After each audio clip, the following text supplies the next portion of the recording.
Atenção, este vídeo não deve ser tido como uma recomendação de compra ou venda de ativos. Toda e qualquer decisão neste sentido deve ser tomada por responsabilidade própria. Ah, molecada, estamos aqui com mais um vídeo e muito bem, vocês já devem ter ouvido essa mensagem, esse disclaimer que eu acabei de recitar aqui para vocês, que eu mesmo falo aqui nesse canal, está na descrição de todos os vídeos, que os vídeos não devem ser tidos como uma recomendação de compra ou venda de ativos. E por que eu e todas as outras pessoas quase que fazem vídeos aqui no YouTube falando de mercado, falando de análise de fundamentos de empresas, falando de gráficos de criptomoedas, ou seja o que for, por que todos nós acabamos no fim das contas dizendo isso? Por que é que os vídeos não são recomendações de compra ou venda? E é sobre isso que nós vamos falar aqui hoje. O que importa aqui é o seguinte, algumas pessoas dizem isso porque elas viram outras pessoas dizendo, elas veem vídeos no YouTube e tal, e veem que todo mundo fala. Então ele fala também porque sim, né? Vamos repetir, deve ser importante, se estão todos dizendo. E sim, existem pessoas que fazem isso. E eu digo isso com alguma certeza porque é muito comum você ver aí, YouTube afora, uma porção de gente fazendo vídeos sem ter a menor ideia do que está fazendo. E se isso vai se refletir em algum prejuízo para quem está assistindo, ou deixa quem está assistindo avaliar se é bom ou não. Vamos deixar isso para outro papo. E tem as outras pessoas que falam por uma mera questão burocrática. Às vezes são analistas credenciados, às vezes não. Geralmente o cara vai ter que colocar esse disclaimer por uma questão até regulatória. Vai vir um órgão burocrático para cima dele, vão assediá-lo, vão tentar multá-lo caso ele não fale isso. Então o cara...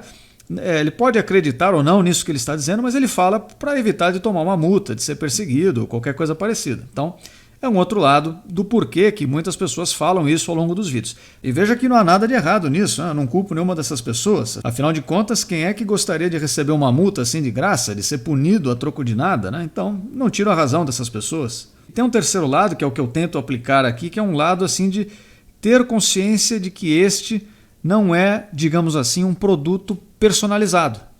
Eu vou chamar de produto provisoriamente, tá? Porque não é exatamente um produto, um serviço, vocês não contrataram nenhum serviço nem nada, é só um vídeo informativo, um vídeo às vezes com aspecto educacional, que é o que eu tento fazer aqui, né, na maior parte do tempo e tal.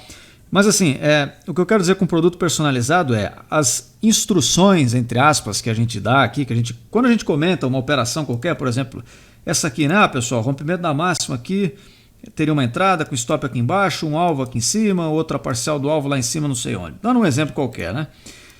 Esse produto ele tem em vista um prazo operacional, um determinado gerenciamento de risco, uma determinada expectativa, uma leitura dos fundamentos por trás dos movimentos, deste movimento como um todo, uma leitura por trás do que é o próprio Bitcoin aqui nesse caso. Ou podemos pegar qualquer outro exemplo, vamos lá na RADL, na Raia Drogasil. Tem algumas operações que eu acabei fazendo aqui ao longo do tempo e tal.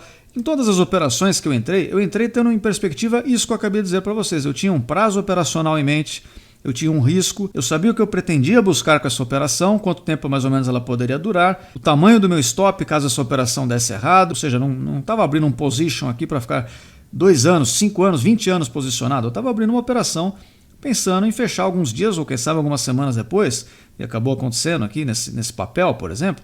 Então eu tenho essa perspectiva, que muito raramente vai coincidir com a perspectiva de qualquer um de vocês que esteja assistindo. E muito raramente o meu modo de operar vai coincidir também com o modo de operar de vocês que estão assistindo. Então, assim, eu gosto de operar, por exemplo, figuras, como essa figura aqui. Eu gosto de operar segmento de tendência, então quando o gráfico está subindo ele faz recuos, ele dá sinais de entrada de novo na ponta da compra, eu gosto de entrar. E tem gente que me assiste que gosta de operar reversão, tem gente que me assiste que gosta de consolidação, quando o preço está aqui é que o cara se diverte, que ele vai comprando fundo e vendendo topo. Eu, por exemplo, já não gosto muito desse tipo de operação, então quando eu falo para o cara, ó, aqui tem uma compra, mas tem uma compra sob determinadas circunstâncias. E essas circunstâncias não dá para ficar repetindo a todo momento, a cada vídeo e tal. Seria assim, completamente exaustivo e com certeza mais cedo ou mais tarde você acabar esquecendo de falar aquilo uma vez e aí vão falar, mas você não falou e tal. Então, para evitar esse tipo de problema, é que as pessoas que produzem conteúdo relacionado a isso, em geral, vão fazer esse tipo de aviso. Cara, isso aqui eu estou falando, dando uma leitura, colocando uma determinada perspectiva em jogo, mas essa perspectiva pode não ser a sua.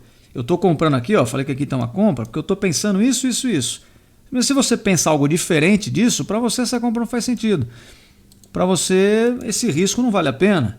Para você, 1000 situações aqui são diferentes. Então, por exemplo, eu sei que tem gente que acompanha aqui meu canal que está comprado em Bitcoin desde aqui dos $8.000 praticamente. Seria, essa zona de preço aqui, aqui embaixo, na formação ainda desse triângulo aqui.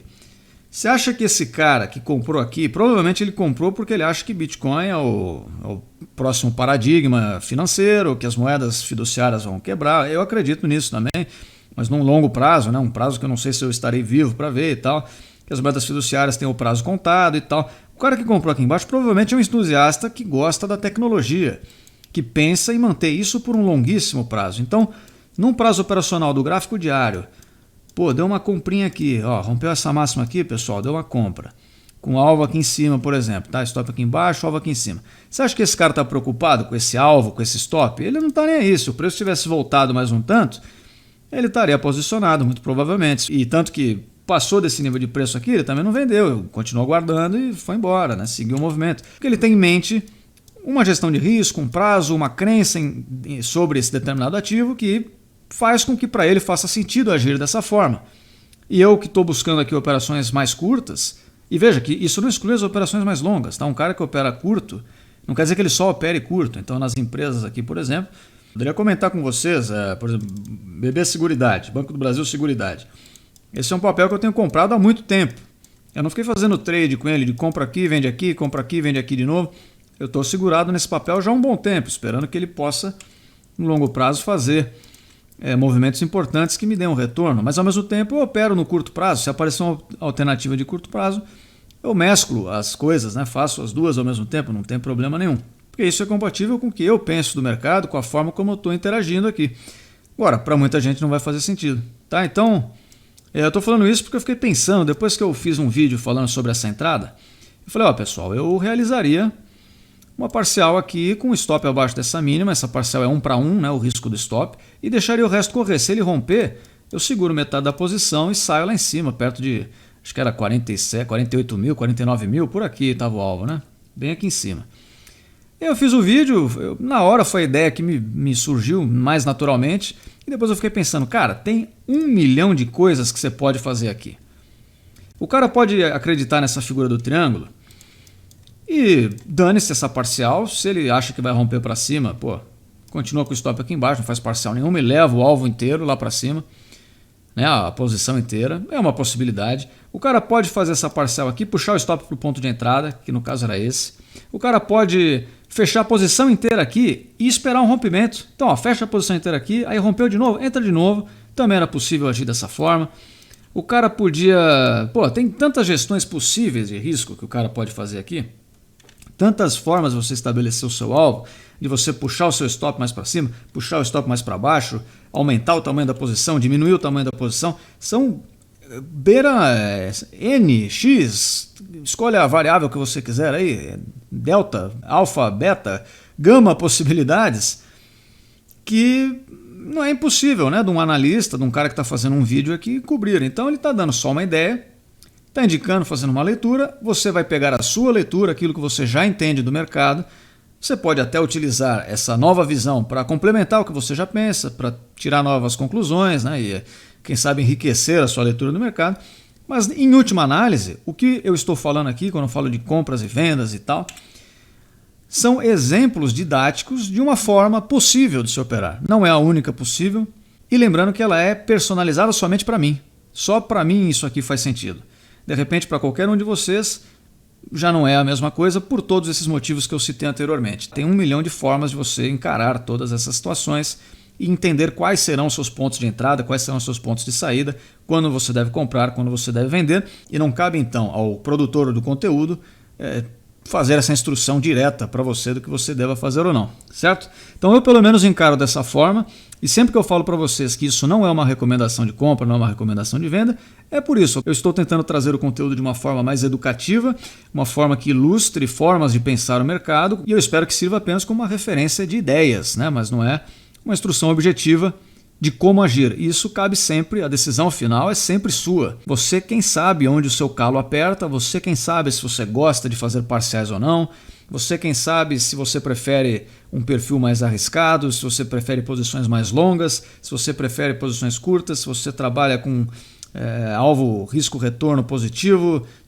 qual a proporção de risco-retorno que você procura, isso é realmente com vocês, certo? Bom, então esse é um vídeo que eu vou deixar bastante tempo aqui disponível no canal. Sempre que alguém perguntar alguma coisa, acho que eu posso até linká-lo, né? Mandar para a pessoa entender qual é a perspectiva que a gente dá para todos esses vídeos que eu faço aqui para vocês, certo? Então, por enquanto é isso. Eu agradeço a todos mais uma vez que acompanharam até aqui. Se inscrevam no canal para receberem mais vídeos e até a próxima.